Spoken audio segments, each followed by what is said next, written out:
မိုးညင်းဗဟိုအကျဉ်းထောင်ရှိနိုင်ငံရေးကျဉ်းသားတွေကိုငွေကြေးဆေးဝါးနဲ့ရိက္ခာတွေကိုလစဉ်ထောက်ပံ့မှုတွေရှိနေတော့လေ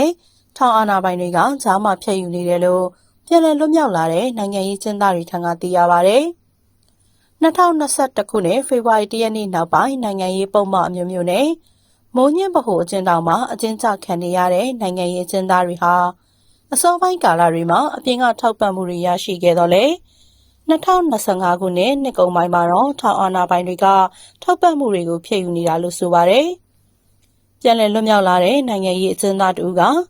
ကျွန်တော်တို့ကိုပတ်စံတွေစေဝါရိတ်ခါတွေလောက်စဉ်ထောက်ပံ့တယ်လို့ပြောကြတယ်။ဒါပေမဲ့ကျွန်တော်တို့ကဘာမှမရတော့ဘူး။အရှင်းနှစ်တွေကတော့ရတယ်။ထောင်အာဏာပိုင်အပြောင်းလဲတွေဖြစ်ပြီး2025ခုနှစ်နှစ်ကုန်ပိုင်းလောက်မှာဘာမှမရတော့ဘူး။ဒါပေမဲ့အပြင်ကတော့လောက်စဉ်သွင်းပြီးထောင်ဘက်ကလည်းလက်ခံပြေးစားတွေပေးတယ်လို့ကျွန်တော်တို့အပြင်ရောက်တော့သိရတယ်။ဆိုတော့ထောင်အာဏာပိုင်တွေကပဲဖျက်စားလိုက်တယ်ထင်တယ်လို့ပြောပါတယ်။လက်ရှိမိုးညင်းဗဟိုကျင်းတော်မှာထောင်ပိုင်မှုဦးတန်းစင်ဝင်းကစတင်တာဝန်ယူချိန်ကစပြီး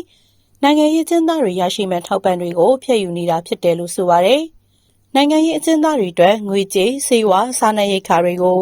လကုန်ပိုင်း28ရက်29ရက်နေ့တွေမှာပေးပို့လေးရှိပြီးပေးပို့ချိန်တိုင်းထောင်အာဏာပိုင်တွေကလက်ခံရရှိကြောင်းဖြတ်ပိုင်းထုတ်ပေးတယ်လို့ဆိုပါတယ်။ပြန်လည်လွတ်မြောက်လာတဲ့နိုင်ငံရေးကျဉ်းသားတို့က2025ကုန်8လပိုင်းလောက်ကကျွန်တော်တို့နိုင်ကျင်းတွေကပဲအမျိုးသမီးဆောင်ဘက်မှာမတ်ယွန်းတရဖီကျော်ဆိုတဲ့အမျိုးသမီးတူဦးမကြီးကန်ဆာဖြစ်တာသူ့ကိုဆေးကုဖို့အတွက်လို့တော့ကျွန်တော်တို့နိုင်ကျင်းတွေကအခြားအမျိုးသမီးတယောက်ကိုခေါ်ထုတ်ပြီးတော့မေးတယ်တဲ့မင်းတို့ကိုဘယ်သူထောက်ပံ့နေလဲ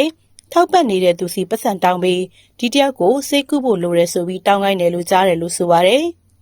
ထို့အတူမိုးညင်းဗဟိုကျင်းတောင်မှာထောင်ဝန်ထမ်းတွေဟာလည်းနိုင်ငံရေးကျင်းသားတွေရဲ့မိသားစုတွေထံ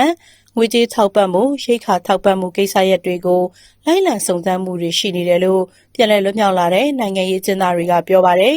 ။လက်ရှိမိုးညင်းဗဟိုကျင်းတောင်မှာနိုင်ငံရေးကျင်းသား65ယောက်နဲ့အထက်မှာရှိနေပြီးအမျိုးသမီး73ဦးဖြစ်ပြီးကျန်လူတွေကတော့အမျိုးသားတွေဖြစ်တယ်လို့သိရပါတယ်။